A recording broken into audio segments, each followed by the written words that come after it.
Hello beautiful people, it's Sindafam. Welcome to the channel. Today we're going to be checking this video and it's titled Self-Obsessed, Harry and Meghan, an absolute dumpster fire when it comes to adulting. Interesting. So we're going to be checking this video to hear what they've got to say. Let's check it out. Joining me now is News Corp columnist Angela Mollard and Gemma Tognini from GT Communications. Angela, Sunak lost the election, Starmer won, and of course he headed straight in to visit the King. How did it all plan out? Oh, look, it works like clockwork every time there's a new Prime Minister. So, of course, Keir Starmer and his wife, Lady Victoria, turned up at the palace. They go to the first floor audience room, which is where the late Queen, the previous Queen, would also receive Prime Ministers. There's an event called the Kissing of Hands, which is not kissing of hands. It is just a handshake, but it's called the Kissing of Hands formally. And of course, as you mentioned, the King asked the new Prime Minister to form a government. But what's really interesting, of course, is that the King is new to this, whereas Queen Elizabeth, she presided over 15 Prime Ministers. So you think about her doing this 15 times. Some of them she would have liked, some of them she wouldn't have. And of course, we saw those photos of her with Prime Minister Liz Truss, one of the shortest Prime Ministers to have that position, and then of course just a few days before she died. So it is a very important occasion. The photos are important, and then of course there will be that weekly audience forthwith with Keir Starmer. Now, the King has some pretty progressive views, Gemma. Do you think we'll see those play out more, or do you think he'll just keep going about his business his way?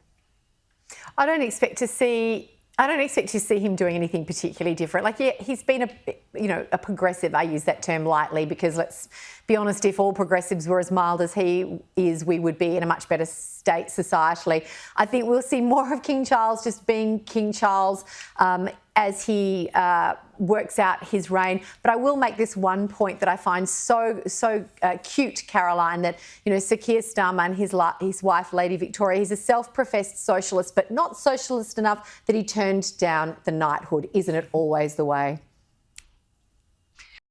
Beautiful. Interesting to hear the late Queen welcome new Prime Minister 15 times. Wow, that is beautiful. And to see King Charles, well, it's his first time, so it may feel feel different, but I mean, after when you do this over and over again, then he gets good at it. But I mean, him just being himself, I think that is something that people love to see. But what do you think? But let's go on. The way. Always the way.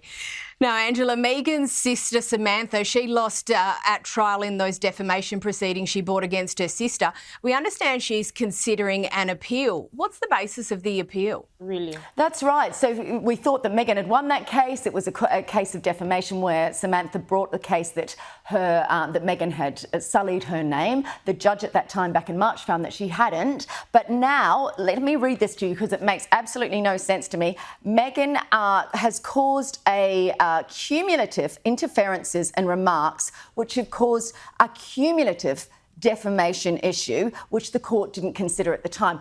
What I take that to mean is the fact is that instead of thinking each of these incidences where Meghan is supposed to have defamed Samantha, is that the court didn't look at it as a whole. It's very unlikely to win, but I would imagine. But what's really interesting about the Markle family, and of course Samantha Markle took the name Markle back again after Meghan met Harry. She wasn't going by that name when the couple got together, is that they are both as dogged as each other at winning and not liking people and having to put them in their place. So I don't think Samantha will get anywhere with this, but I do think that there is obviously a shared family trait for having to go for each other. Wow, interesting. So, I mean, even in the house, there is even problem in the land. This is very interesting. Very, very interesting. And yeah, we understand families have issues or feuds or whatever that they deal with, but I mean, this one, hey, the problem is plenty. Problem is very, very plenty. Yet, if Meghan is the exact same person that wants to teach about family, friends, without having a clean house, we understand that she can't absolutely settle dispute or settle with everybody that she is not in good terms with. But I mean, family first. Clean house. Clean house is very important. Clean house. Seems like they really love this, love doing this. Let's go on. I do think that there is obviously a shared family trait for having to go for each other. And look, families are imperfect, Gemma, as we all well know, but from a brand point of view, don't you think there's something the Sussexes could do to try and tidy this up? I know it's not an easy thing when it comes to families, but this here just keeps bubbling up on occasion.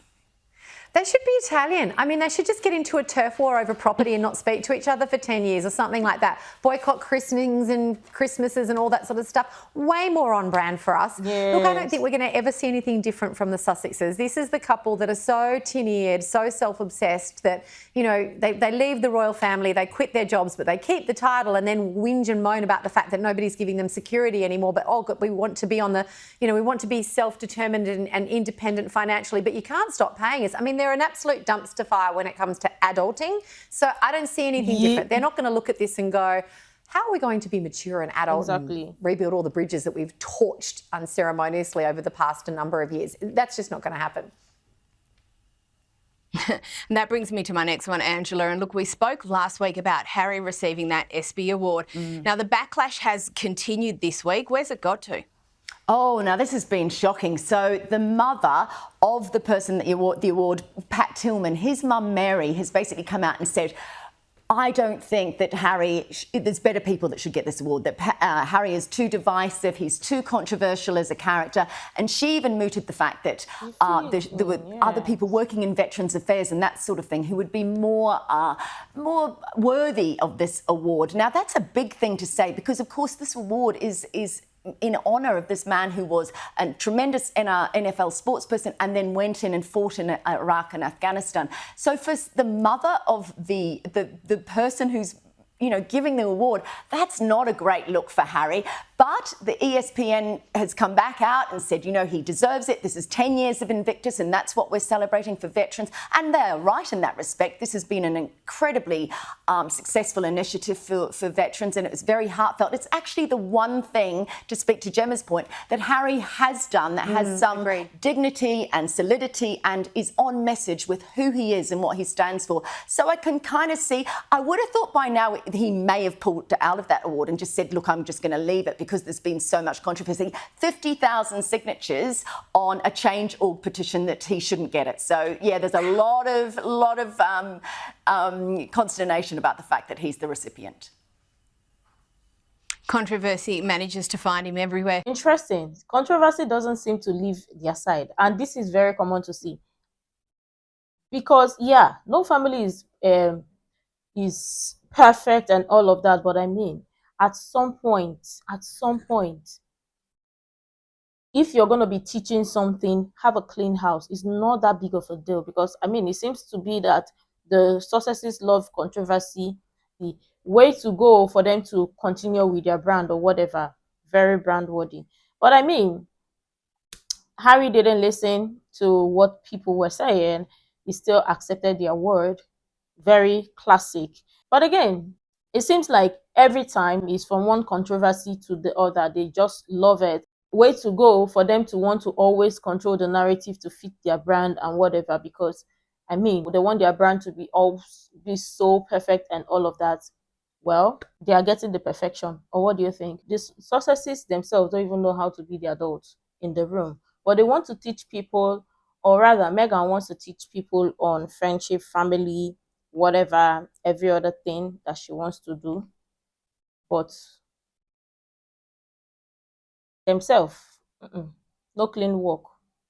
Themselves, so they're not leading by example. Make it make sense. But let me know what you think. I'm sure tons of people have interesting things to share. I would really love to share that and share the useful information I think might be really helpful. Make sure to like, comment, and subscribe, and all of that stuff. And until next time, see you in the next video.